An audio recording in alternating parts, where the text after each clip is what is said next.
Chers frères et sœurs, en Jésus-Christ, je vous salue tous dans le Seigneur. J'espère que chacun de vous se porte bien par la grâce de Dieu. Je partage en ce jour un message qui s'intitule « Les pasteurs immatures ». Les pasteurs immatures et la référence biblique, c'est 1 Timothée 3 au verset 6. Le Seigneur classe les pasteurs et les serviteurs de Dieu en 3 principales catégories. La première catégorie, ce sont les serviteurs de Dieu qui ne sont pas de la vérité. La deuxième catégorie, ce sont les serviteurs de Dieu qui sont encore immatures. Et la troisième catégorie, ce sont les serviteurs de Dieu qui ont déjà une certaine maturité.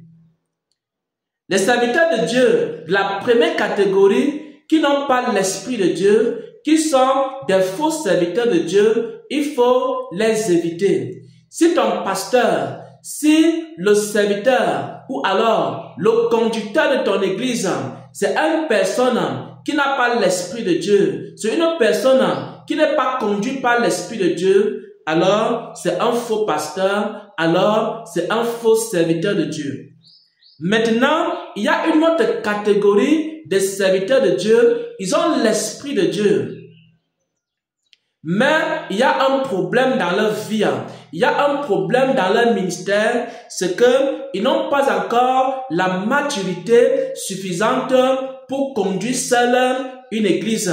Écoutez attentivement la révélation. Il y a certains serviteurs de Dieu qui sont appelés par Dieu. Ils ont reçu un appel de Dieu. Ils ont le Saint-Esprit, mais ils n'ont pas encore la maturité suffisante pour conduire seul une église. Ils ont besoin d'être coachés. Ils ont besoin d'être encadrés par un serviteur de Dieu qui a une certaine maturité. Comme par exemple, l'apôtre Paul était en train d'encadrer Timothée. Comme par exemple, l'apôtre Paul était en train d'encadrer Tite. Il y a certains serviteurs de Dieu qui ont encore besoin d'être encadrés par d'autres serviteurs de Dieu. Pourquoi? Parce qu'ils n'ont pas encore la maturité suffisante pour diriger seul une église, pour diriger seul une assemblée. On appelle ces serviteurs de Dieu des pasteurs ou alors des serviteurs immatures. Et la troisième catégorie, ce sont des serviteurs qui ont déjà une certaine maturité, qui ne sont pas des jeunes convertis, qui ne sont pas des personnes qui viennent de commencer la foi, qui ne sont pas des personnes qui peuvent facilement être ébranlées, qui sont des personnes qui ont assez d'autorité, assez d'expérience, assez de sagesse pour savoir comment paître le peuple de Dieu, comment diriger le troupeau du Seigneur dans la vérité. Maintenant, j'aimerais que nous lisions un passage des Saintes Écritures pour fonder cette vérité dans la parole de Dieu et ensuite, je vais partager avec vous ce que le Seigneur a révélé à ce sujet et enfin, nous allons prier. 1 Timothée 3, à partir du verset 6, il est écrit: il ne faut pas qu'il soit un nouveau converti. Ici, dans le livre de Timothée, au chapitre 3, le Seigneur, à travers l'apôtre Paul, est en train de donner les critères. Les critères pour être appelé serviteur de Dieu. Les critères pour diriger une église.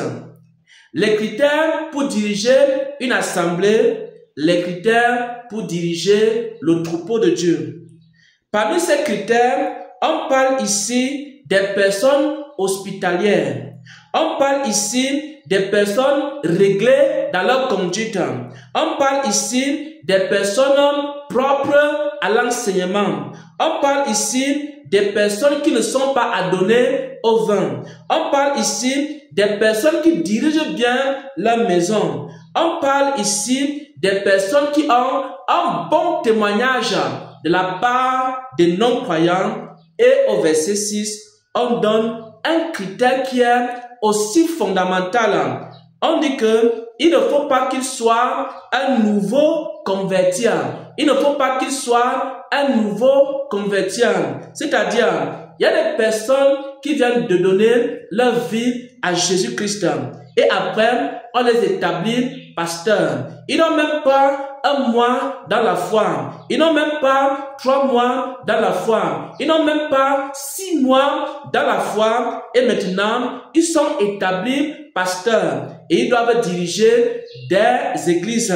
De tels pasteurs qui sont des nouveaux convertis sont encore des pasteurs immatures. Et ces nouveaux convertis ne peuvent pas diriger une église. Dans leur église, il y aura beaucoup de problèmes. Dans leur église, il y aura beaucoup de scandales. Dans leur église, il y aura beaucoup de désordre. Parce qu'ils doivent prendre du temps pour apprendre la parole de Dieu. Ils doivent prendre du temps pour pratiquer la parole de Dieu. Ils doivent prendre du temps pour écouter Dieu. Ils doivent prendre du temps pour être transformés dans leur caractère. Ils doivent prendre du temps pour être transformés à l'image de Christ. Ils doivent prendre du temps pour devenir des modèles. Et maintenant, ces serviteurs qui sont encore des jeunes convertis, lorsqu'on les établit des pasteurs, on crée le désordre dans l'église. On crée le désordre dans le corps de Christ. Et à la fin, on voit que dans les églises, des pasteurs immatures, il y a beaucoup de désordre. Dans les églises, des pasteurs immatures, il y a beaucoup de faux enseignements. Dans les églises, des pasteurs immatures, il y a beaucoup d'orgueil dans ces églises-là. Pourquoi? Parce que ces pasteurs n'ont pas eu le temps de se former. Ces pasteurs n'ont pas eu le temps d'apprendre la parole de Dieu. Ces pasteurs n'ont pas eu le temps également d'avoir l'intimité avec Dieu et d'apprendre ce que c'est que faire le ministère dans la volonté de Dieu. Et ensuite, ils ont été établis des pasteurs étant des jeunes convertis. Et si ton pasteur est un pasteur immature, alors il faut lui dire qu'il a besoin d'être encadré par un autre serviteur de Dieu. Il a besoin d'être encadré comme Timothée était encadré par l'apôtre Paul. Il a besoin d'être encadré comme Tite était encadré par l'apôtre Paul. Voilà sur le plan biblique ce qu'on peut dire sur les pasteurs immatures. Les pasteurs immatures, ce ne sont pas des pasteurs qui n'ont pas l'Esprit de Dieu. Ce sont des pasteurs qui ont effectivement l'Esprit de Dieu. Mais ils n'ont pas encore l'expérience, la parole de Dieu. Ils n'ont pas encore la connaissance des bases en ce qui concerne l'œuvre de Dieu. Et ils ont besoin d'être enseignés. Ils ont besoin d'être instruits. Ils ont besoin d'être formés. Sinon, ils vont conduire les brebis dans la perdition. Lorsque tu es conduit par un pasteur immature, ce pasteur va te conduire dans la perdition. Lorsque tu es conduit par un pasteur immature, ce pasteur va te conduire dans le désordre. Lorsque tu es conduit par un pasteur immature, ce pasteur ne te donnera pas de bons conseils. Et il y aura beaucoup également de désordre. C'est pourquoi dans certaines églises, lorsque les pasteurs sont immatures, parfois ils font des erreurs, beaucoup d'erreurs d'interprétation, beaucoup d'erreurs pour diriger le culte, beaucoup d'erreurs dans les situations qu'ils rencontrent dans l'église. Ils orientent mal les chrétiens, ils orientent mal les personnes qui viennent vers eux. Pourquoi? Parce qu'ils n'ont pas la sagesse, parce qu'ils n'ont pas la connaissance, parce qu'ils n'ont pas l'expérience, parce qu'ils n'ont pas la maturité. Voilà ce que je peux dire à ce sujet. Et le Seigneur a révélé cela à plusieurs personnes. La première personne à qui le Seigneur a révélé les pasteurs immatures, c'était il y a de cela quelques mois dans une prophétie. Nous étions en train de prier pour un frère. Et pendant qu'on priait pour ce frère-là, le Saint-Esprit a dit que ce frère-là, qui est un serviteur de Dieu, il est encore immature.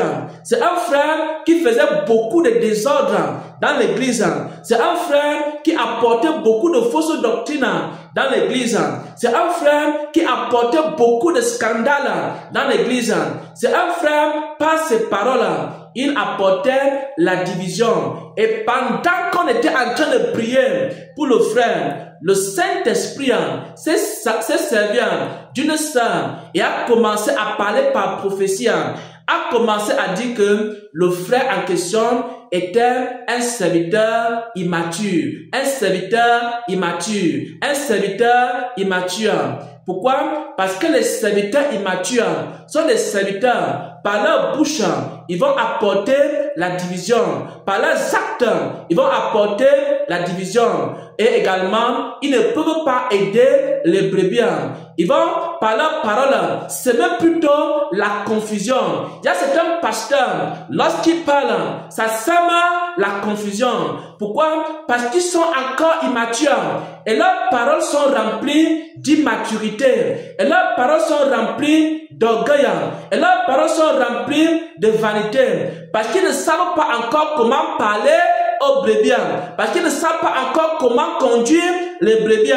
Et parfois, dans les églises prophétiques, les pasteurs immatures ne savent pas comment gérer les prophètes.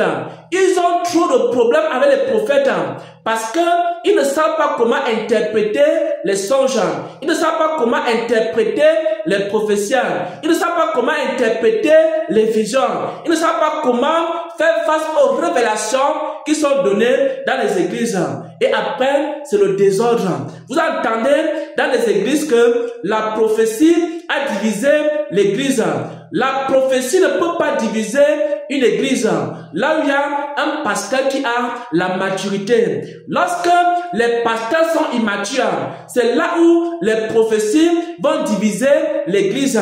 Parce que le pasteur immature ne sait pas comment se comporter face à une prophétie. C'est pourquoi les pasteurs doivent être encadrés. Les pasteurs immatures, les jeunes pasteurs, les pasteurs qui n'ont pas encore 1 an dans la foi, les pasteurs qui n'ont pas encore 2 ans dans la foi, les pasteurs qui n'ont pas encore 3 ans dans la foi, ils ont besoin d'être encadrés. Mais il y a trop de pasteurs orgueilleux qui ne veulent pas être encadrés et ils restent dans l'immaturité et ils commencent à faire le désordre dans le corps de Christ.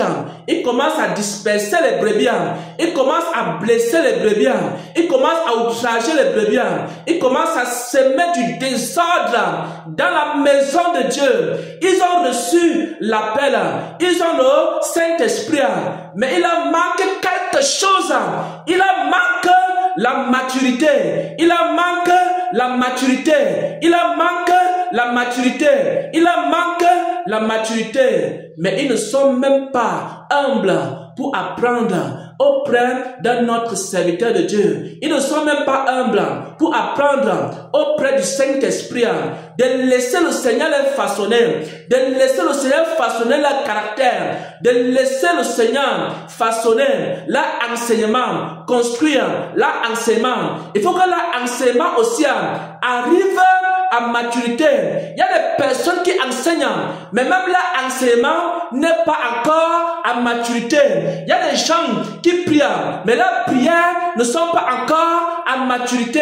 Ce sont des prières immatures. Ce sont des enseignements immatures. Les enseignements des pasteurs immatures ne vont pas beaucoup vous aider. Également, leurs prières ne vont pas beaucoup vous aider. Ils ne peuvent pas vraiment vous aider. Sauf si ils sont encadrés par d'autres personnes qui vont commencer à leur enseigner ou alors s'il se laisse encadrer par le Saint-Esprit. Beaucoup de pasteurs immatures ne se laissent pas encadrer par le Saint-Esprit, ne laissent pas le Saint-Esprit les former, ne laissent pas le Saint-Esprit les instruire, ne laissent pas le Saint-Esprit les guider. À la fin, ils restent dans l'immaturité et ils commencent à faire quoi? À détruire les brebis du Seigneur, à détruire le peuple de Dieu, à créer les désordres, à créer les divisions, à détruire les prophètes, à chasser les prophètes, à s'attaquer même aux vrais serviteurs de Dieu. Oh, mes frères et sœurs en Christ, il y a encore quelque chose de plus grave. Il y a certains pasteurs immatures qui osent s'attaquer au roi de Dieu, à des personnes que Dieu a établies dans le corps de Christ. C'est de l'immaturité, c'est de l'immaturité et c'est la malédiction que ces pasteurs-là amassent dans leur propre ministère. C'est pourquoi certains ministères commencent aujourd'hui. Lorsque vous commencez à vous attaquer aux oies de Dieu, un pasteur immature qui s'attaque aux oies de Dieu, son ministère sera maudit. Son ministère va connaître des problèmes. C'est pourquoi certains ministères ont des problèmes aujourd'hui. Parce que tu es un jeune converti, tu as un mois dans la foi, on t'a établi pasteur, mais tu es encore un pasteur immature, avec un mois dans la foi, et tu te lèves, tu commences à dire du mal aux serviteurs de Dieu, aux hommes de Dieu, à tout le monde, tu dis du mal. Et quand tu commences à faire cela, tu ramasses quoi? La malédiction. La malédiction. Et ton ministère ne pourra jamais prospérer. Alors il faut que tu sois humble. Laisse-toi façonner par Dieu. Laisse-toi façonner par Dieu. Prends du temps, mon frère. Prends du temps, ma soeur. Tu as reçu un appel de Dieu. Tu as reçu un appel de Dieu. Tu as reçu un vrai appel de Dieu. Laisse-toi façonner par Dieu. Laisse-toi façonner par Dieu. Laisse le Seigneur te façonner. Et si le Seigneur t'envoie vers un serviteur de Dieu qui a de la maturité pour t'aider, laisse ce serviteur t'aider. Je t'en supplie, laisse le serviteur t'aider. Parce que le Seigneur sait ce qu'il a mis en ce serviteur. Ce serviteur peut t'encadrer. Ce serviteur peut t'aider. Ce serviteur, Dieu peut l'utiliser pour t'aider. Ne dis pas que moi aussi je suis pasteur, moi aussi je suis prophète, moi aussi je suis apôtre, moi aussi je suis évangéliste. On n'a rien à me dire. Tu as un mois dans la foi. Comment quelqu'un qui a un mois dans la foi va dire on n'a rien à me dire? Tu as seulement un mois dans la foi et tu dis déjà que on n'a rien à m'apprendre. Tu as seulement 2 mois dans la foi et tu dis qu'on n'a rien à m'apprendre. Comment? Tu as un pasteur immature. Tu as besoin que le Saint-Esprit t'enseigne. Tu as besoin d'être enseigné par l'Esprit de Dieu et aussi par les hommes. Comme Paul a enseigné Timothée, comme Paul a enseigné Tite, tu as besoin d'encadrement, tu as besoin de t'asseoir, tu as besoin d'apprendre, tu as besoin d'apprendre encore et encore comment on dirige l'église, comment on dirige le peuple de Dieu, comment on dirige les prophètes, comment on dirige les évangélistes, comment on se comporte avec les chantres, comment on se comporte face aux prophéties, comment on se comporte face aux révélations, comment on se comporte, quelles sont les portes d'une église, quelles sont les portes par lesquelles le diable passe pour entrer dans l'église. Et tu dois connaître ces choses. Ce sont des enseignements et des enseignements et des enseignements qui te manquent, qui te manquent, qui te manquent, qui te manquent. Demande à Dieu, Seigneur, aide-moi, Seigneur, aide-moi, Seigneur, aide-moi. J'aime ton œuvre, je veux faire ton œuvre, mais je suis encore immature. Seigneur, aide-moi, Seigneur, aide-moi. Je ne veux pas être une occasion de chute pour le peuple de Dieu, pour le corps de Christ. Et maintenant, je vais prier pour un serviteur, je vais prier pour quelqu'un, je vais prier pour une personne qui aime le Seigneur, qui a reçu l'appel de Dieu. Tu as reçu l'appel de Dieu, mais tu as beaucoup de problèmes parce que il te manque la compréhension. Alors que le Seigneur te donne la compréhension, que le Seigneur te donne la compréhension, que le Seigneur te donne la compréhension, que le Seigneur te donne la compréhension. Peut-être, tu es un pasteur, dans ton église, il y a le désordre. Tu ne sais pas comment mettre de l'ordre dans ton église. Que le Seigneur te donne la sagesse, que le Seigneur te donne la sagesse, que le Seigneur te donne la sagesse, que le Seigneur te donne la sagesse, que le Seigneur te donne la sagesse. Dans ton église, il y a les prophètes, il y a les prophétesses, il y a des personnes qui ont le don de prophétie. Et maintenant, tu ne sais pas comment gérer les prophéties. Et beaucoup de scandales sont dans ton église à cause des prophéties. Mais toi, parce que tu es immature, tu ne sais pas comment faire face aux prophéties qui scandalisent l'église. Que le Seigneur te donne la capacité de gérer les prophéties. Que le Seigneur te donne des enseignements sur la prophétie, sur le don de prophétie.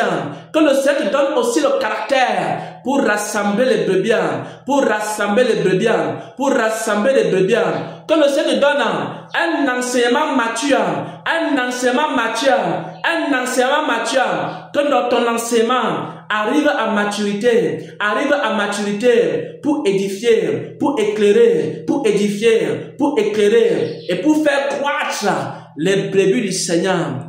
Que la gloire revienne à notre Seigneur et Sauveur Jésus-Christ. Lui qui est le bon berger, lui qui est le bon berger qui conduit ses brebis jusque dans la vie éternelle. Amen, amen, amen.